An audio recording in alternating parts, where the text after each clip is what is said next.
street from New Horizons Telecom and adjacent to the Job Corps area. So it's prime property that could support any number of endeavors for airport economic development and infrastructure. So we're pleased that planning and zoning is moving forward with that and that they'll have that discussed at the meeting, as I mentioned, in May. And that is all I've got for right now, unless there are specific questions from any of the council members. Do we have any questions? Thank you so much, Ken. Thank you. Ken, you have the clicker now to go through the PowerPoint Oh, pictures, if you wanted to do that, or we can cancel it out. The red arrow? The right arrow. Okay. I have to call my nephew when I want to do something like this. Right. What we got are some shots that were taken during the grand opening and the ribbon cutting for the John and S. Lee helipad. The three circles that you see there represent 3 parking spots for helicopters. And it was a wonderful, wonderful event. Frank made the introductions. It did turn out to be a bluebird day, absolutely beautiful. I gave a short speech in recognition of John. The mayor was there to congratulate him as well. John, inimitable John, God love his little heart, celebrating him for this helipad, and he couldn't help but try to shine the spotlight on somebody else and brought up Jenny Hunter, who has been on the airport probably just about as long, if not longer, than John. She has a storied career of over 30 years as an FAA employee and has done tremendous things for safety and looking out for everybody. She is one of the Flight Service Station employees and does a tremendous job, especially from a training aspect. Student pilots coming in and out all the time, she's very forgiving and an educational resource that is rare to find nowadays. And I don't know whether I mentioned it before, but with new regulations in FAA, Alaska is the last state to have physically manned flight service stations in the United States. Everything else is now automated on 800 numbers or iPads. Yeah. Almost a thing of the past, but because of our environment, they continue to have manned flight service stations. This was the actually unveiling of the sign, and a beautiful sign it is. Well-deserved for a gentleman that we all know who has given so much to his community. And it was a great day and a great celebration. And that's the beautiful cake.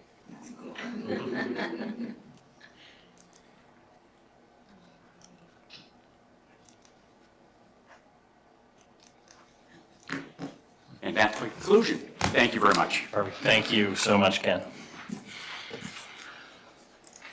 Okay, moving on to reports. I'll ask the acting city manager to give his report.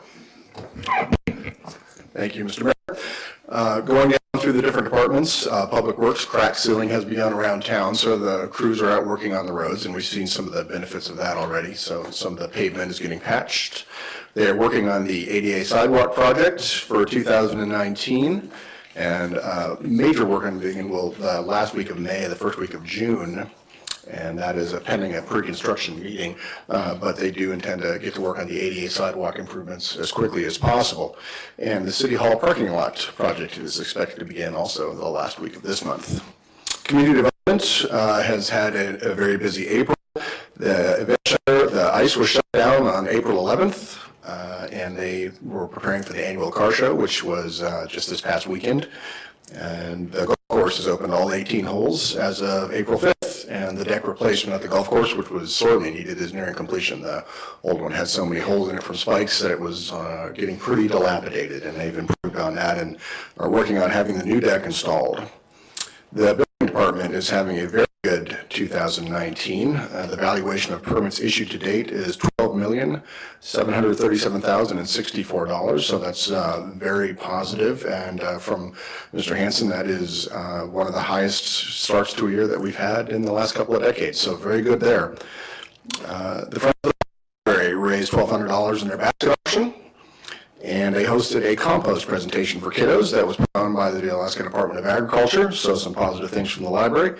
And code compliance has been busy, and I can attest to this as also the police chief, trying to get some, to clean up some yards, which has some issues that need to be cleared up, that could be nuisances.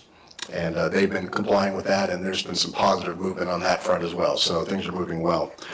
With the police department switched to a new record management system on April 30th.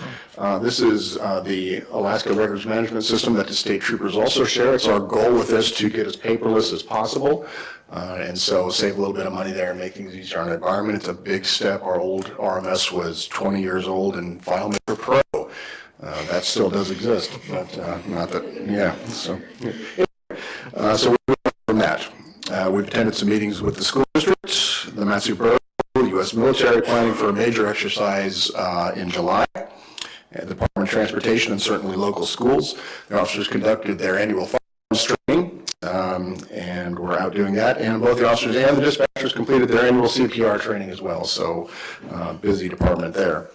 Came pretty much at the airport very, very well, but I think it would be very difficult to overestimate the positive impact that Mr. Lee's had on this community over the years. And so a very, very well-deserved naming of that new helipad in his honor. I don't think that his importance, like I said, could be overstated. And that is a short summary of what your departments in Palmer are doing or did in April. Fantastic. The brevity of the acting manager is noted and appreciated. That's my motto. Are there any questions for the manager from the council before we move forward? All right, thank you. And Madam Clerk, do you have a report for us? Yes, thank you, Deputy Mayor. I have just a couple of things that I want to comment on and then I'll highlight from my report here. So the sister city will be having its 40th anniversary trip in July 2020. Applications have been posted on the city's website, posted out on Facebook a couple of times, and applications are being received by my office for the citizen participation side of it. We, as council has decided, we will be sending the 3 that we can if budget allows. So I will be moving forward with our budget proposal to budget for 3 council members to go. So the applications are not for the council, that's just for the public who wants to attend.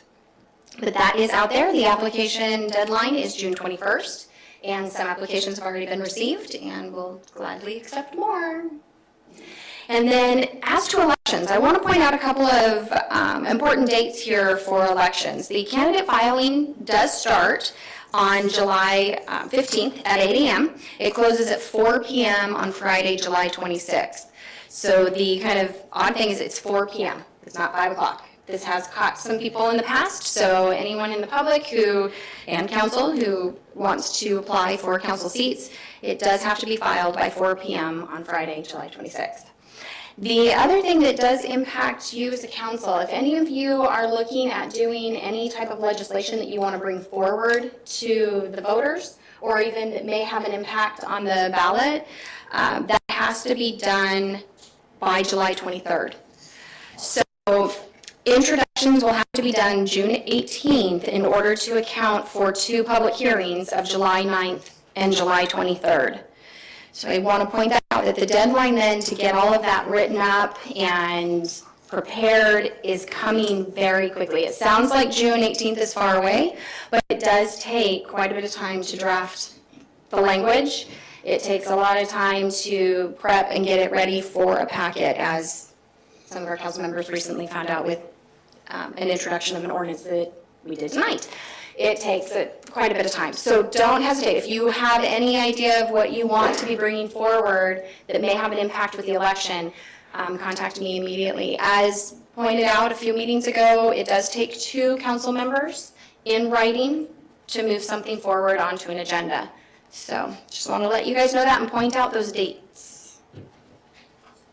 That's everything for me. Otherwise, everything's in the written report, and you guys, I'm sure, have read it. Thank you. And the acting mayor has no report tonight. Mr. Attorney, do you have a report for us? All is well, to the best of my knowledge. Wonderful. Much appreciated. Next, it's time for audience participation. So if you'd like to address the council, please make sure you've signed in and come forward. You'll be limited to 3 minutes for an individual or 5 minutes if you represent a group. Audience participation is open.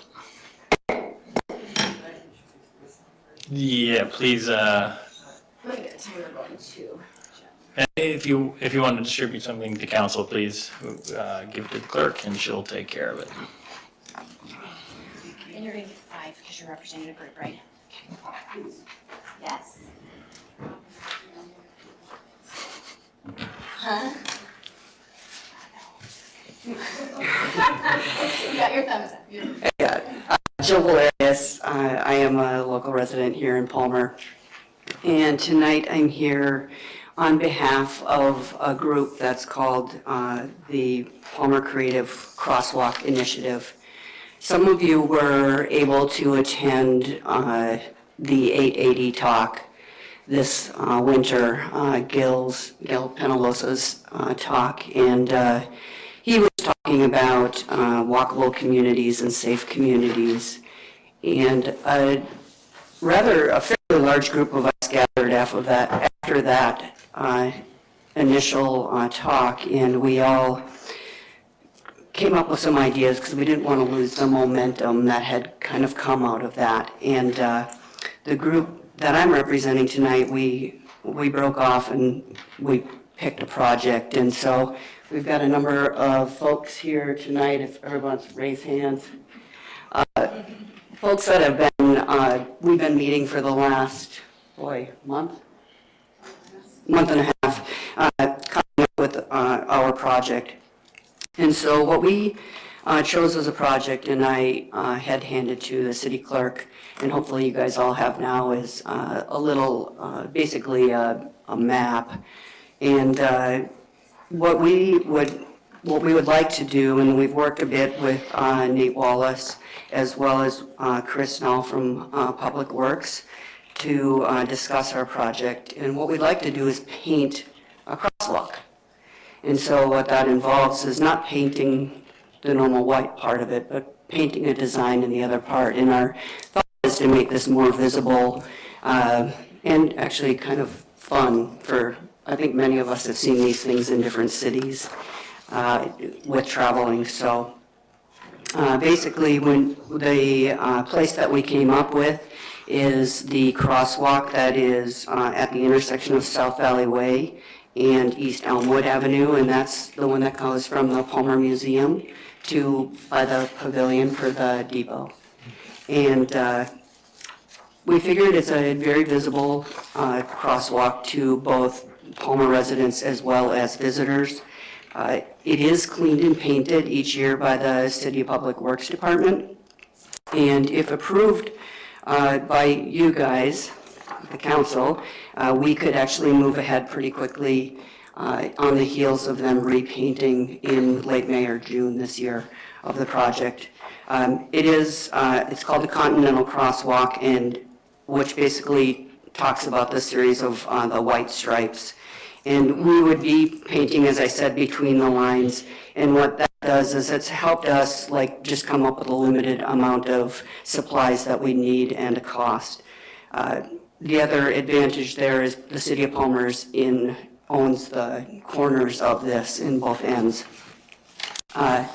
We've gone in front of the City of Palmer Parks Rec and Cultural Resources Advisory Board, who unanimously approved our idea. And you guys have a picture of the graphic of, and potentially those are the colors that we're looking at, but we'll also work more with the city as well. So we're not asking for money. Those of us that have been on this committee have decided that we wanted to just put it all together and we'll cover the cost of it. So really what we're hoping for is approval from you guys to move ahead with this. We think it'll be a really neat project. I think at least we've talked with, I think it's, is it Sam? Is it Sam? Yeah, Sam at the museum is really excited, and most people that we've talked about with around the community are really excited about it, and our hope actually would probably be able to expand to different crosswalks eventually. So if anybody has any questions. Great, thank you so much. Thank you. Next up, we have Keith Morberg.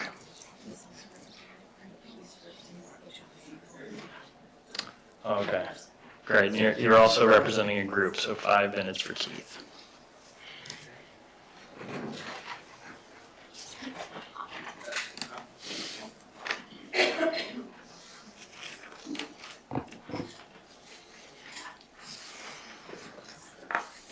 Thank you, Mr. Mayor and council members, for allowing me to testify.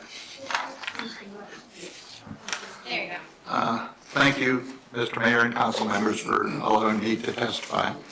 My name is Keith Morberg. I am Vice President of Mountain Rose Estates Condominium Association. The Executive Board of Mountain Rose has received a petition signed by 14 residents of Mountain Rose, the copy I have just provided. This petition simply asks that the association request that the City of Palmer implement and enforce one of the special conditions that it required as part of the approval of the Whispering Winds rezone and development plan. I'll go ahead and read the petition. It's relatively brief. The members on the north boundary of Mountain Rose Estates are hereby petitioning the board, that's us, to attend the regular meeting of the Palmer City Council to ask them to enforce the agreement that was made by all parties for use of the Commercial Drive extension. It was clear in the limitation agreed to that after the utilities were in place, this road would be used for emergency purposes only. The gate was to be locked. We appreciate the board's efforts in writing letters, but we haven't received even an acknowledgement to those letters. Voicing our concern at a council meeting would make it a public record and hopefully encourage them to abide by this agreement. The second phase starting soon, with the second phase starting soon, it is unfair that we must continue to have construction vehicles going up and down that road several times every day and other vehicles during the night.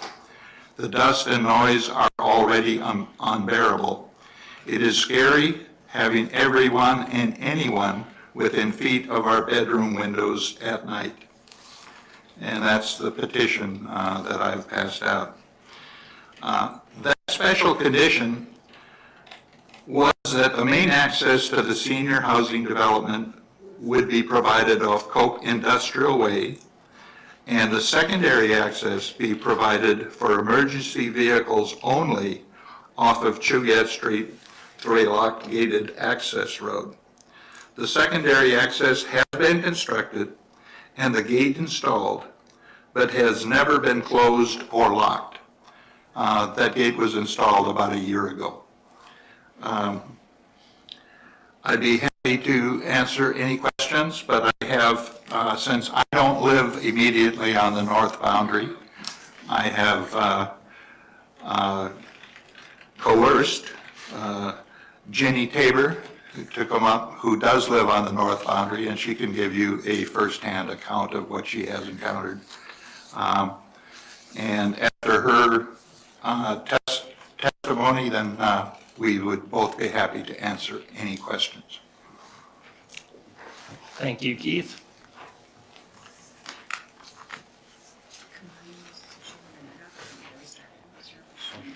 You can restart it. Hello, Hello. my name is Virginia Tabor. I go by Jenny. I live on Melissa Rose Circle in the Mountain Rose development. My house is on the southern border of this new development, Whispering Winds Senior Apartments, which is located between Cope Industrial Way and East Commercial Drive. There are 13 other families besides mine whose homes are on this same border and who are impacted by the regular use of the emergency vehicle access road. This is a dirt road that is adjacent to the rear of our homes. It was my understanding that the gate to this emergency vehicle access road would remain closed and locked, except for emergency vehicles. This has not been the case. The gate is in place, but it is neither closed nor locked. It remains open and unlocked 7 days a week, 24 hours a day. It appears to be used by the construction crew, subcontractors, ATVs, private vehicles, and others who wish to either look around or perhaps to cause trouble. This is not okay with me, and it's not okay with my neighbors. I expected noise and dirt to go along with the construction of this apartment complex, but I did not expect the amount of traffic, resulting in additional noise, dirt, and the nuisance of vehicle headlights from the daily use of this emergency vehicle access road. The special limitations were passed by the Planning and Zoning Commission of the City of Palmer on May 18, 2017, and I quote, "Access to site to be restricted to Cope Industrial Way, in parentheses, except for EVA entrance from Commercial Drive. I respectfully request that these special limitations be honored and enforced." Any questions for me? Great, thank you very much for coming forward with your testimony. Thank you. And next up, I believe that's Eugene.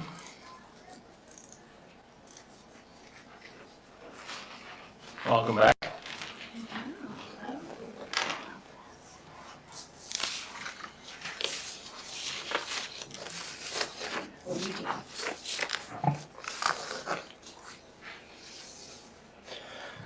My name is Eugene Coleman. I'm raised in myself. I lived in Matsu Valley. I follow the public process when the public process is done appropriately. A decision made by the governing body is more in the public interest. I know surprised I'm here.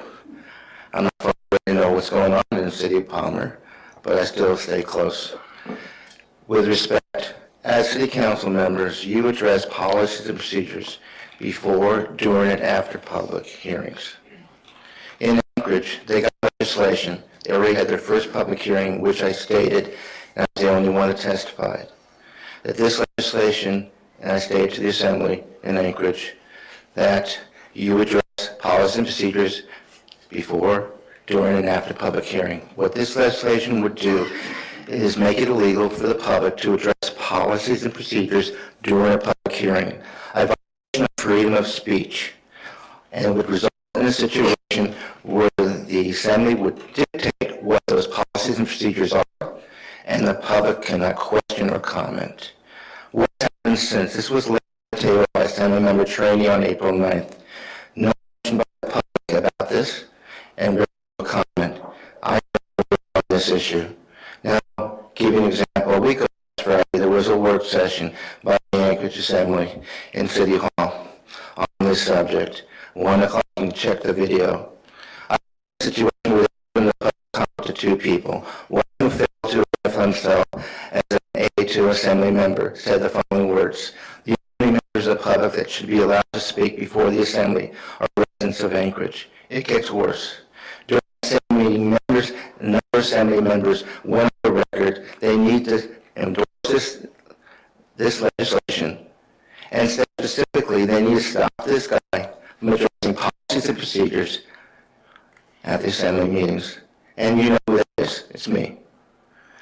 This has been a long road. I'm the 8th year, by the way, as far as where it started with an election in Anchorage where more than 40% of the polling precincts ran out of ballots, even though I printed enough. It led me to attend city council meetings in Palmer with Phil, you name it. 10 I've been there. This is a long, long road. But we've got a situation of, where are we at? It's not getting any better, it's getting worse. And we're in a state budget crisis. We're in a situation we do not know the future for all of us. And we're not dealing with, not connecting with the people, respectively. Now, I'm glad to be here. I do see a remarkable change when I attend a city council meeting in Palmer. Yes, I've been critical of you over the years in meetings, but it's a darn better place here in the way you conduct the meetings than what I see in Anchorage. okay, with all due respect. But there's a petition going out there, and it's coming our way. Thank you. Would anyone else like to come forward to testify before the council?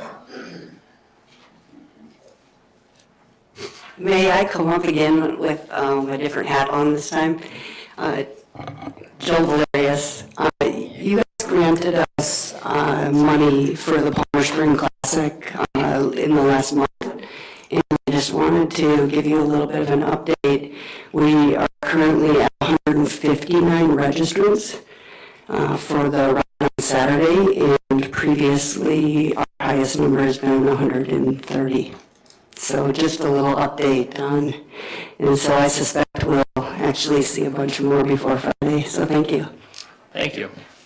Would anyone else like to come forward? Okay.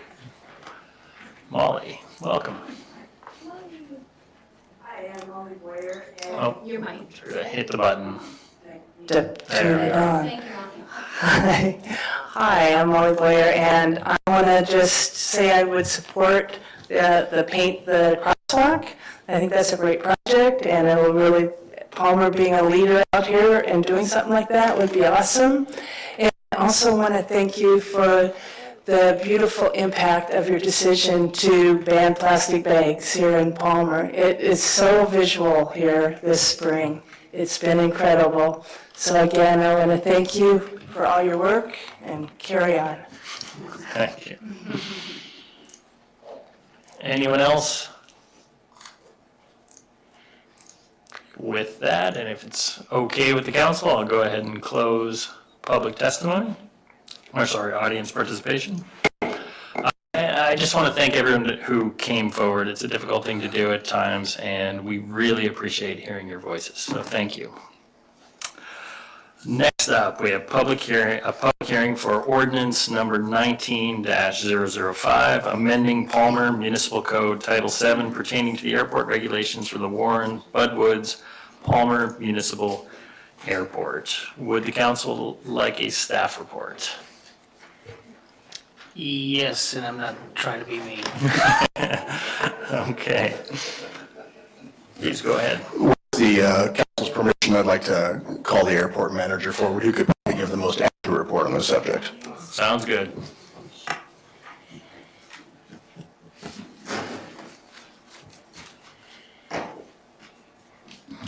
Good evening, City Council. My name is Frank Kelly, the Airport Superintendent, and I'm here to give you a staff report on the regulations, amendment of regulations, or proposed amendment to the regulations for the Warren Budwoods Palmer Municipal Airport.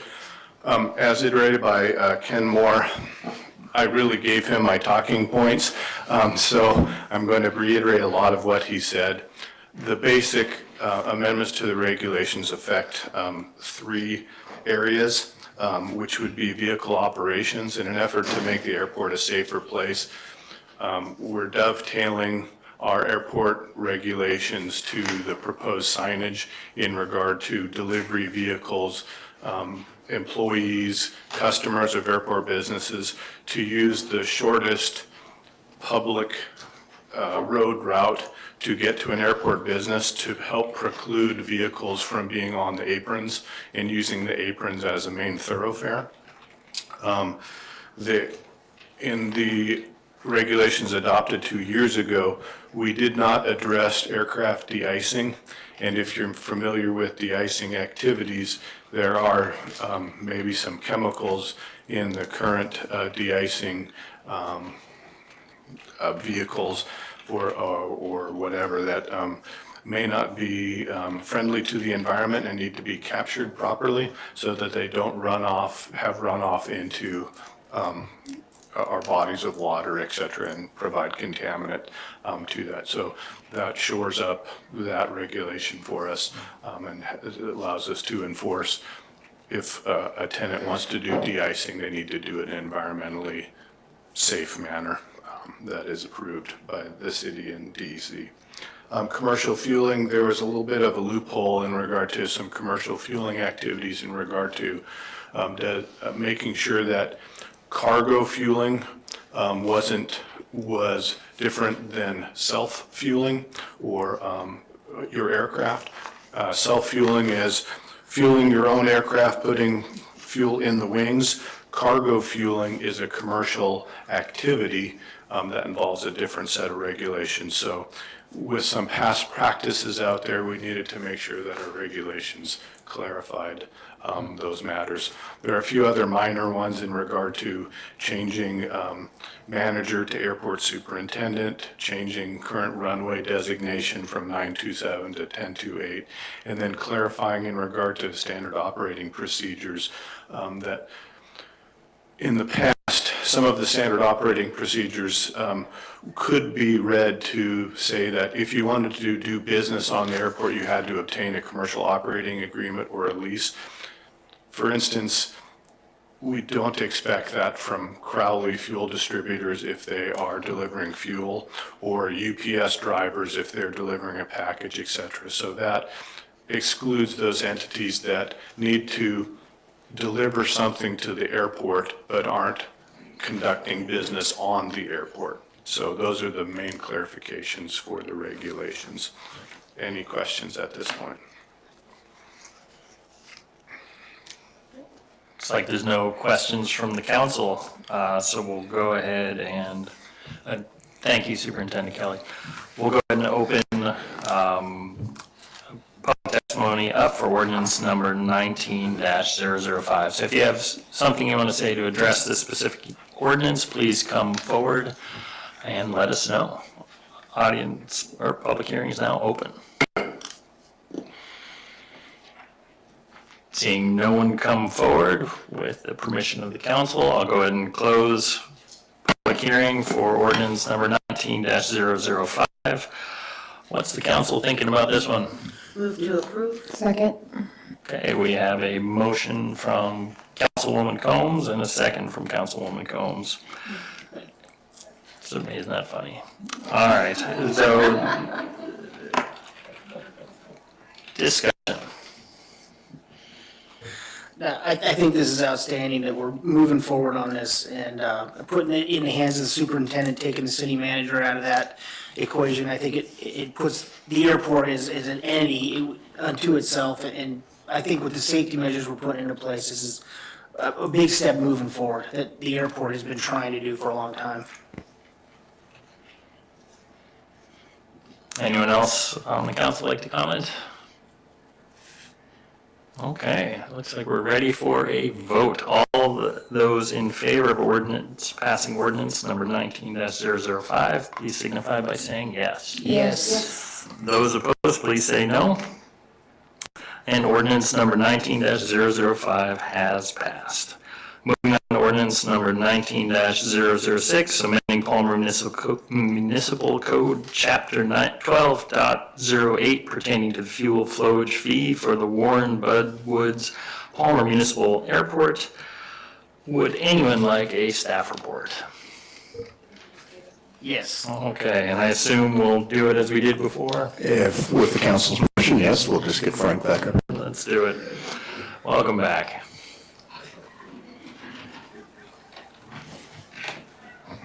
I'll forgo the introduction. So in January, at the joint meeting of the Airport Advisory Commission and the City Council requested that the AAC review the fuel flowage fee program and report back to the City Council in regard to what they would advise the City Council to do with the fuel flowage fee program. As a result of this, you have a resolution and an ordinance in which the Airport Advisory Commission looked at the statistical information available, and you have that statistical information in your package there, that basically says that although the fuel flowage fee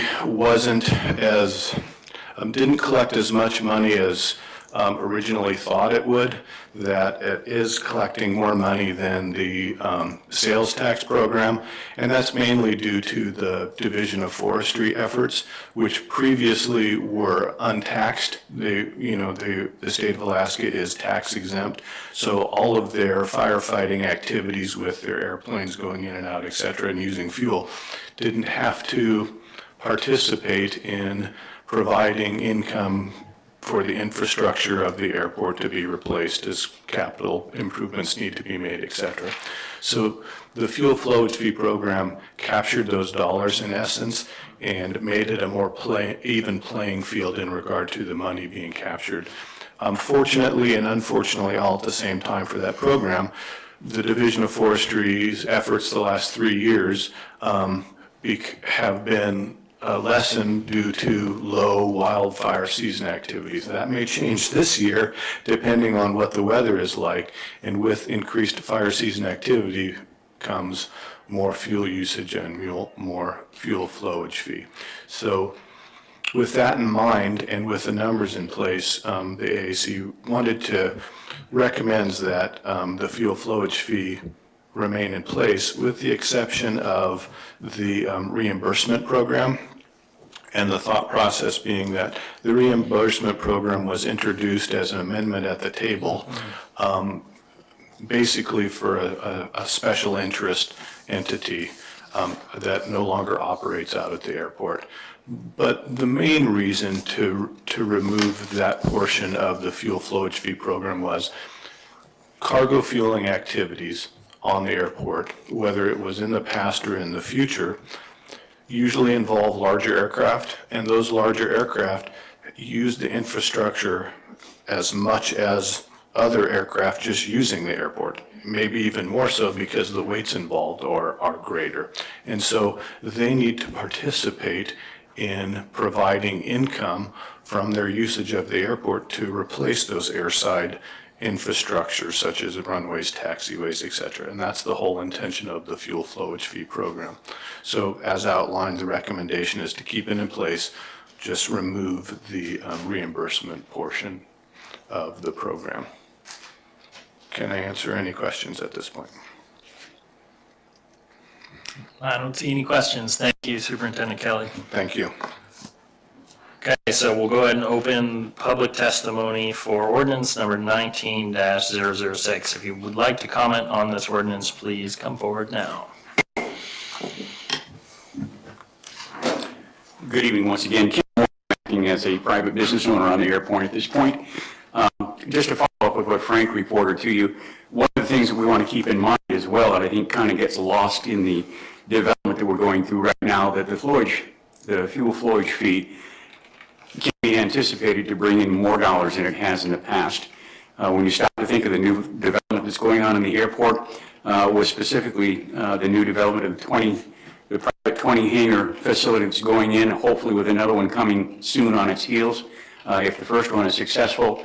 The increased amount of general aviation aircraft that will be utilizing the fuel systems on the airport, I suspect will increase commensurately with the added increase of aircraft coming to the airport as a result of that hangar development and hopefully some of the business infrastructure that we're looking at in the future. So please keep that in mind. I think that kind of gets lost in the wash, if you will, in terms of just what's in front of you this evening. So there is a potential for more income from that fuel flowage fee as we move forward and progress. Thank you. Thank you, Ken. Would anyone else like to come forward to speak to this ordinance? Seeing no one come forward, and with the non-objection of the council, I'll go ahead and close the public hearing for ordinance number 19-006. What's the council thinking? Move to approve. Second. We have a motion and a second discussion. Anyone like to speak to this ordinance? Not seeing anyone. I think we're ready for a vote. All those in favor of ordinance number 19-006, please signify by saying yes. Yes. Yes. Those opposed? Ordinance number 19-006 passes. Clerk, do we have any new business We do not. and record of items placed on the table? We have handouts and written testimony from the audience participation. Thank you. And we have one more round of audience participation. So if you would like to come forward to address the council on any subject, you may come forward now. Audience participation is now open.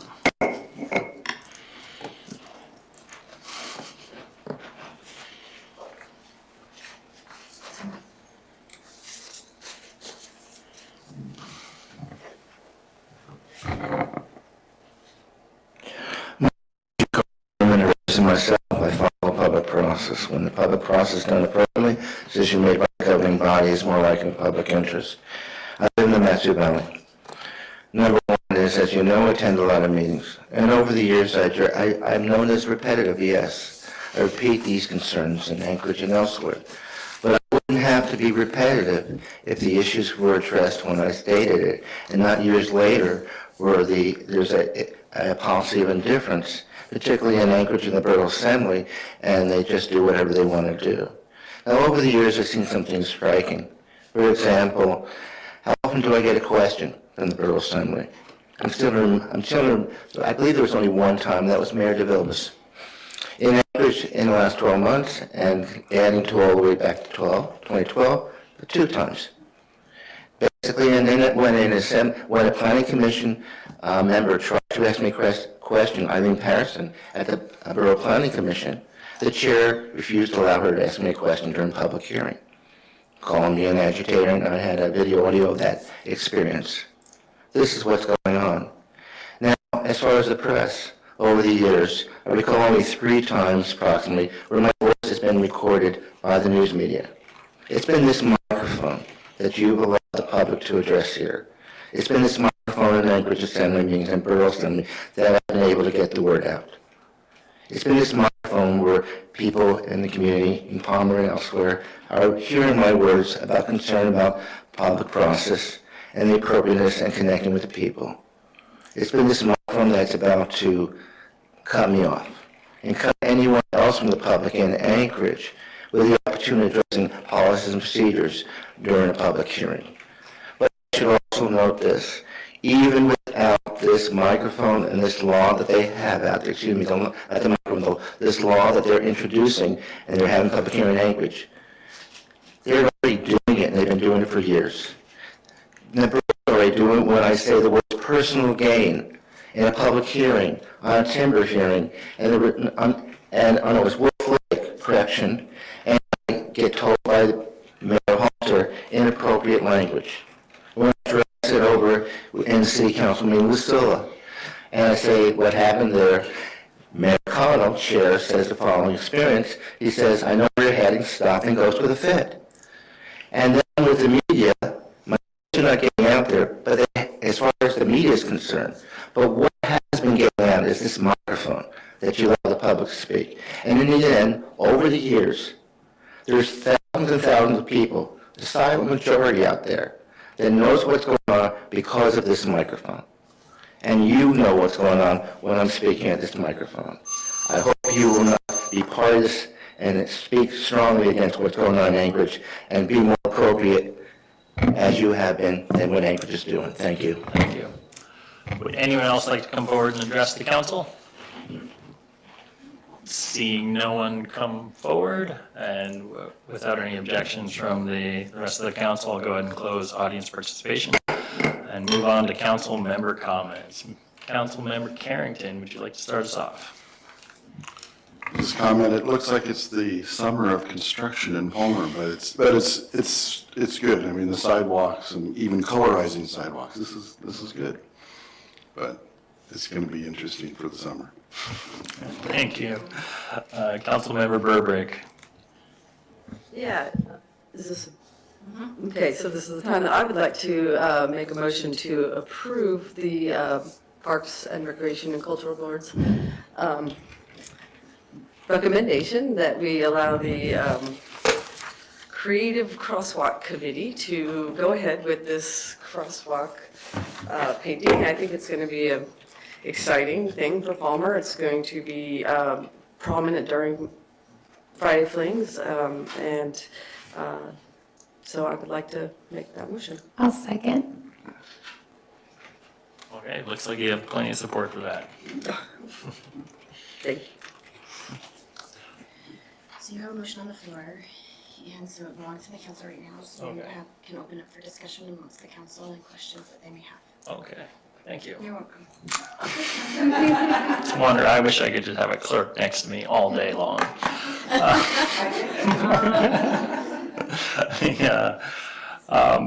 So let's talk about this. Would anyone like to voice their support or opposition to this at this time? Councilwoman Sabrina Combs. I'm just super excited about this. I was able to attend that Livable Communities meeting with Gil Pilanosa, and the effect of just simple things like this, little public displays of art, really just make a community better. And this is a perfect spot for it. This is where our tour buses come in and they immediately cross over and come into Palmer, and it's just a really welcoming thing, and it kind of sets the tone for the type of town that we live in. So thank you for volunteering to do this, and thanks. Councilwoman Linda Combs? Thank you. A couple of things. I echo everything that Councilwoman Springer Combs has said. Thank you very much for spending the time to put together something and then bring it to us. You know, we need more and more of that.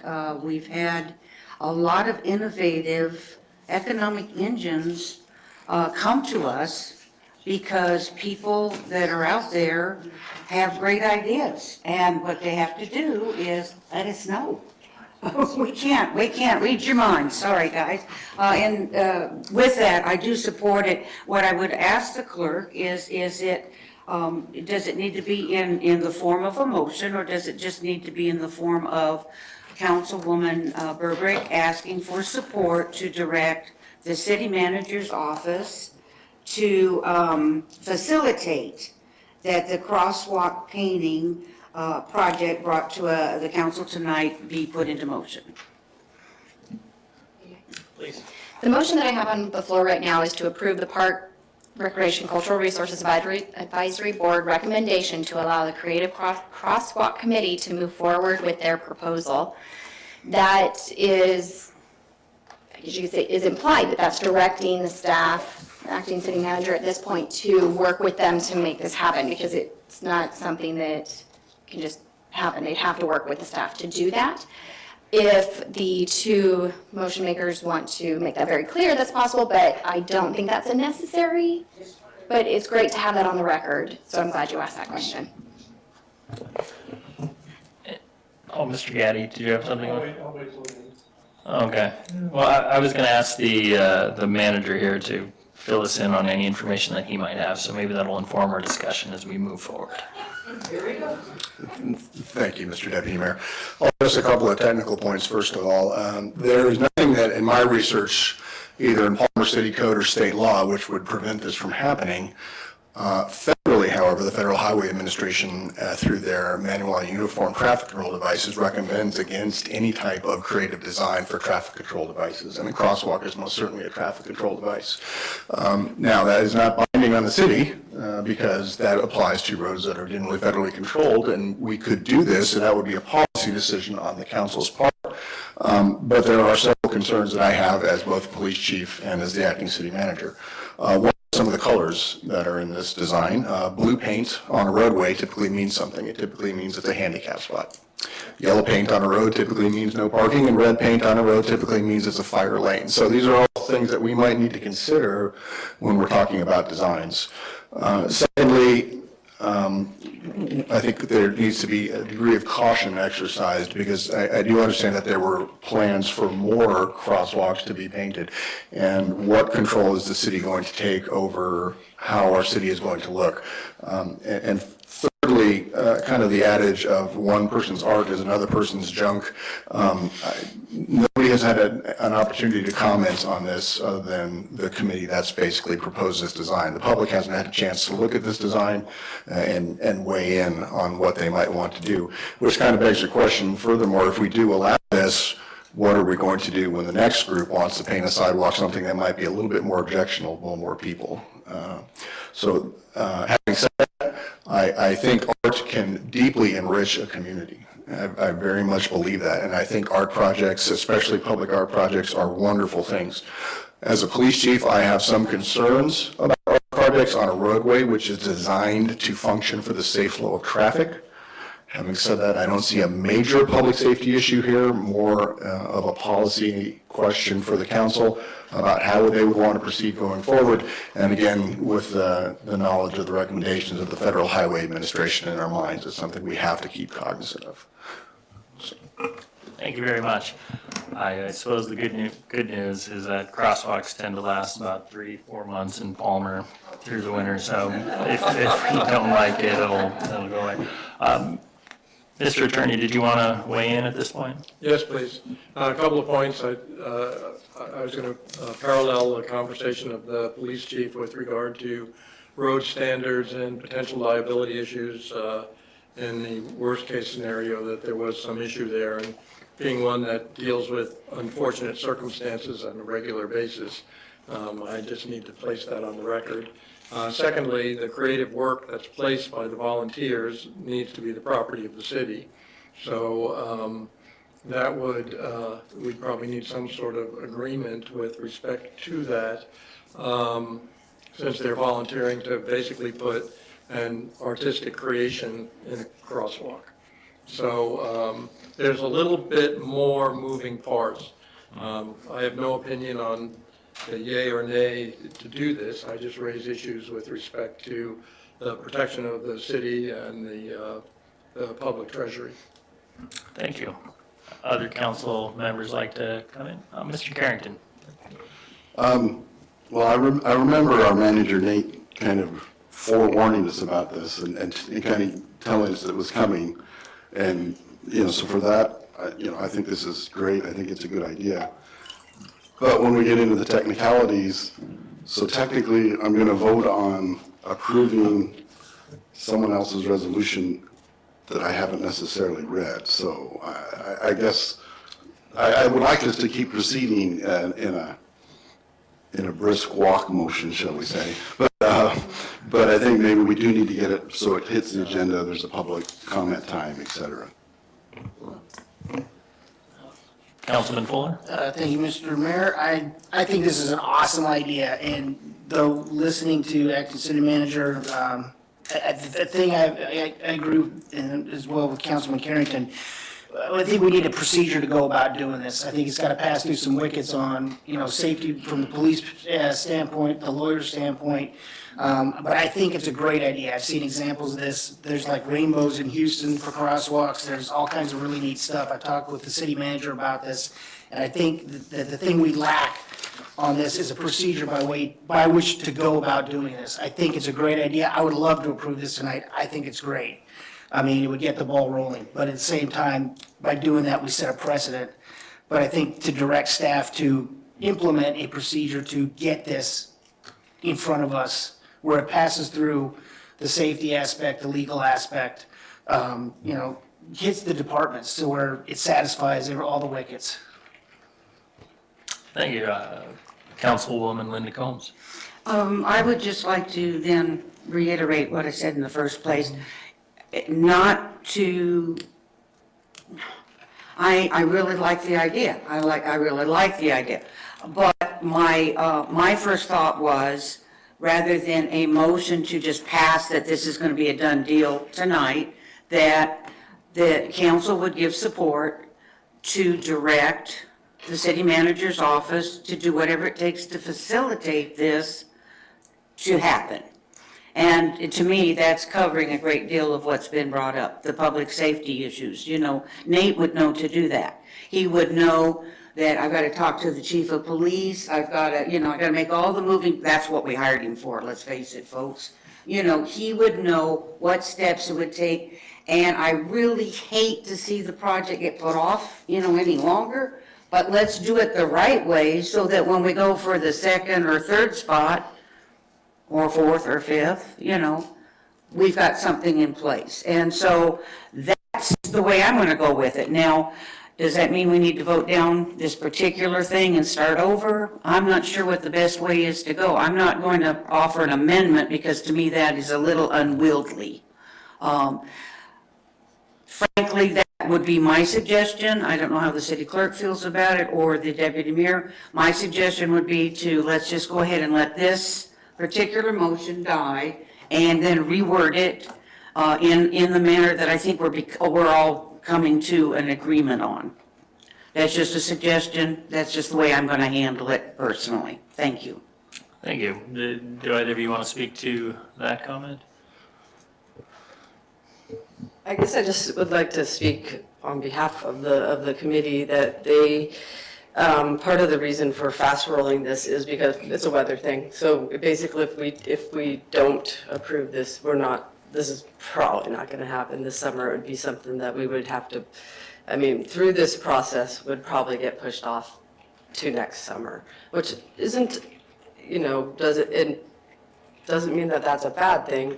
It was just a group of people trying to roll with some positive ideas in this low-hanging fruit, not asking the city council for any money. They've been working with the manager and the director of public works. They have discussed the color issues. When the acting city manager brought up the colors, there are very specific colors that the federal guidelines do have, and those colors are not in these colors here, as far as we know. So I guess that's really all I have to say about why I think this has been fast rolled. The city is going to be painting sidewalks once the temperature is 50 degrees at nighttime, and they have graciously offered to paint an area, so like just to do a practice to see what it looks like, to see if it would show up better if it was painted on top of the white, this kind of thing. So they have talked to the city manager about all of the aspects that you guys have brought up tonight. Councilwoman Sabrina Combs?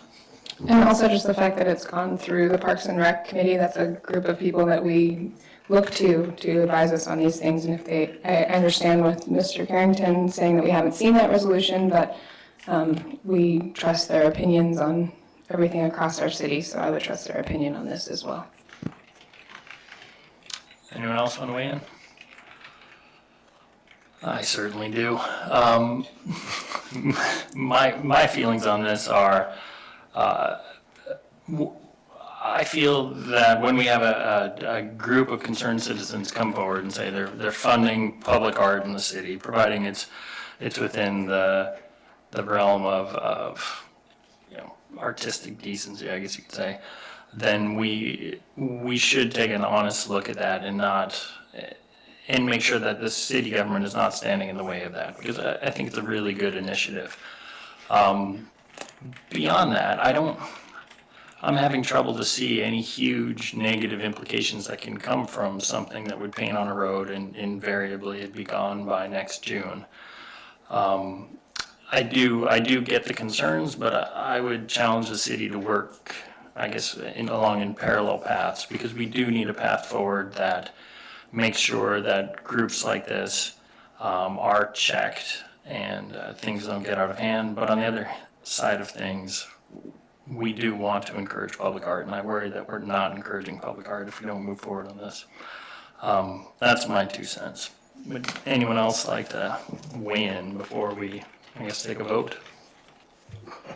I don't know, asking the chief, please, would this be an issue for you, this design?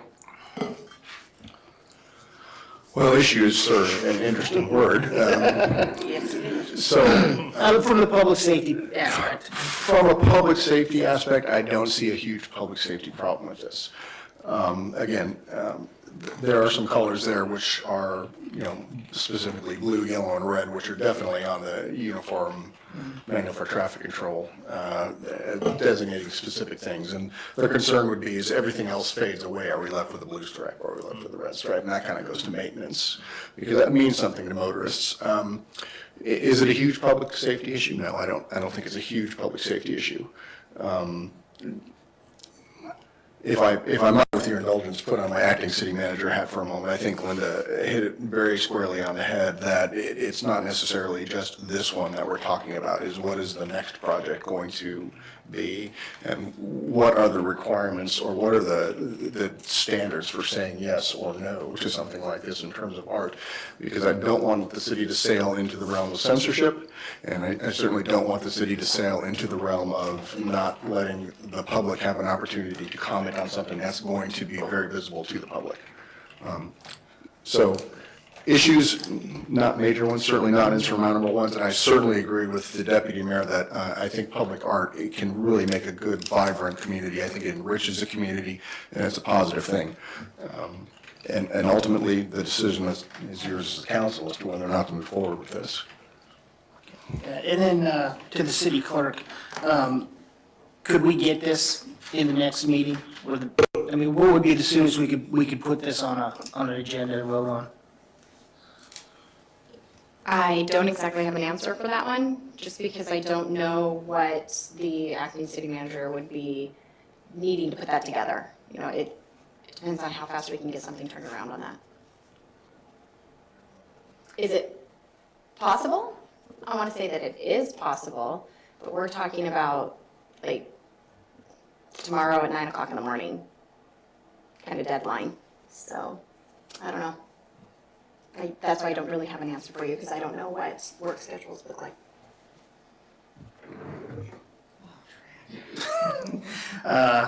Yeah. No, I'm free. I can. That's right. I'd love to see this go forward. I'd love to, but I think we need a procedure behind it, because, you know, we throw this down, then the next person's gonna come up in the middle of a meeting and throw something out there, and we're setting a precedent of, let's just start approving stuff. You know, and I think, I really think this is awesome. I really, really do. I mean, if we could slap it up tomorrow, it'd be great, but in all reality, we gotta jump through the wickets and hoops.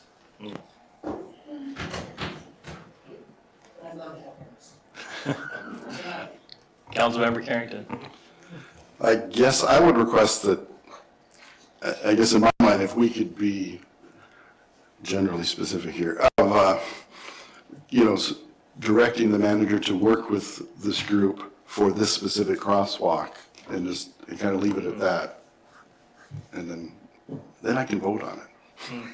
Otherwise, I can't really vote for it the way it's currently worded, so.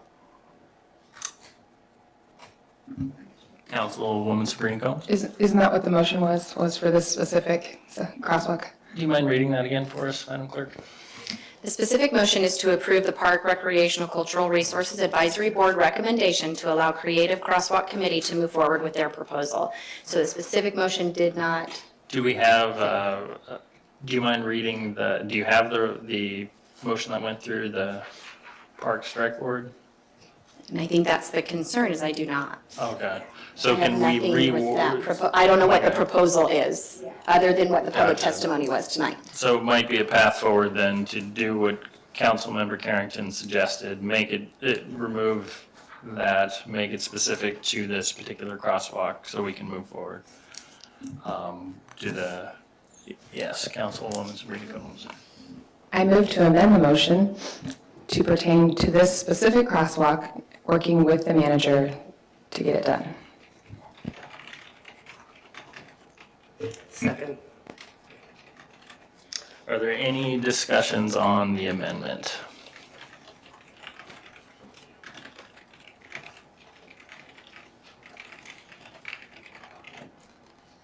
Are you ready for a vote on the amendment? You're gonna be talking away, you're like, what's she doing? Uh-huh. So, to summarize the motion, the amendment, the primary amendment right now, which was made by Councilmember Sabrina Combs and seconded by Julie Berberick, was to address that this is for this specific crosswalk and direct the committee to work with the city manager. So then okay, I'm ready. Okay, so we're voting on the amendment to the motion now. That's correct. So if you are in favor of the amendment to the motion, please signify by saying yes. Yes. Yes. Yes. Those opposed? No, sorry.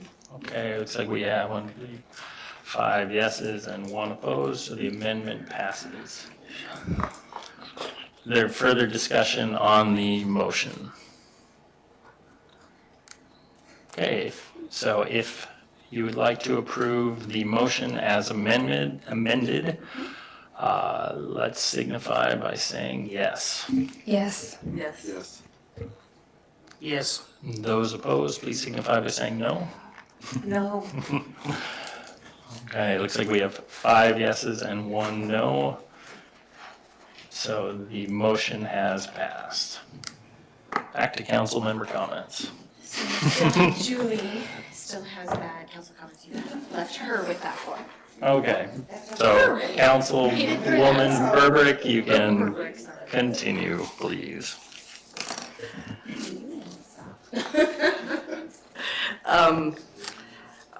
No more comments, actually. All right, okay. Councilwoman Linda Combs. See, that's how we started this, okay. Again, I want to thank everybody that spent the time on this because it can't be said enough how important it is to have that, to have people come to us with ideas that we just haven't had a chance to think of ourselves, or we're just, like me, not that creative. So I want to remind everybody about Memorial Day. There will be a service, the first one of, I believe, well, I guess last November was the first one at the new place of the Veterans Wall over in Wasilla, and urge you to attend if you get a chance to. I would now seek council support regarding direction for code compliance regarding the Commercial Drive extension as brought to the attention of tonight's city council by the members of Mountain Rose. I would second. And if I might speak to that? Please. I'm really, really disturbed that it took this, that it took a petition of citizens coming before us to remind us, because I remember sitting here making and voting on that specific item, that road would not be used. I remember how we worked with Mountain Rose and tried to work with the gentleman who is building the apartments, which are needed and are necessary in our community. But you know, we had, I believe it was at least 7 or 8 special items that he needed to comply with. And I'm sure you remember it too, Deputy Mayor, because we sat here for a long time and said, no, you'll do this. And if you don't do this, then we're going to have to, talk longer. So I can't even imagine living there and having those vehicles going up and down a road that's not supposed to be a thoroughfare, and how it would make me feel. It's pretty, if you haven't taken a look at it, go take a look at it. It's pretty dang close. And those folks, many of them have been there years and years. And I can't imagine giving up my peace and quiet and my sense of safety that I had prior to this. So whatever it takes, I would like to see the city in on this comment I'm hearing more and more often. Go ahead and pass your ordinances and everything else, but if you don't enforce them, then what the heck good are they? This sort of thing just reinforces that attitude, and that's not an attitude I want to keep running into in my community. So that's it. Thank you. Thank you. And were you looking for a formal motion, or was this guidance for the code compliance? In the past, it's just been a matter of just general direction to the, so the acting city manager can pick the right person, who's the person that's in charge of the code compliance, and we already know who that is, and they'll see that it's taken care of. Great, thank you. And you certainly have support for that. And Councilmember Fuller. Thank you, Mr. Mayor. I'd like to thank Mr. Moore and Mr. Lee on what they've done for the airport and seeing it actually come to fruition. Superintendent Kelly, you guys are doing an outstanding job out there, and I just see bigger and better things happening with that. Last meeting, we passed the itinerant vendors ordinance, and I'll tell you, if anybody don't know, Mr. Hanson has been the huge asset to our city in getting the word out and dealing with and addressing, issues and questions. And the guy's got some huge patience, because my wife's driving me nuts with it. So, just want to recognize that. I really think he's doing an outstanding job, and he's bending over backwards. He really is. And the next meeting, I will be late because I am working that day. So I don't know, I may or may not be late. It all depends on how that day goes. But I'm working that day. And that's pretty much it. Oh, the last thing, I hope we didn't set a precedent here that we're going to start seeing people coming to meetings during public, audience participation, basically throwing stuff at us, expecting, a vote Johnny on the spot. I really, really think this is an awesome thing. I really do. I just think we need a procedure in place to make it happen instead of, just passing stuff willy-nilly. So that's all I gotta say. Thank you. Councilwoman Sabrina Combs. It must be Mr. Hansen's lucky day, because I also have accolades for him and his help with Drive Your Tractor to Work Day, which took place last Monday. He was instrumental in helping, so thank you.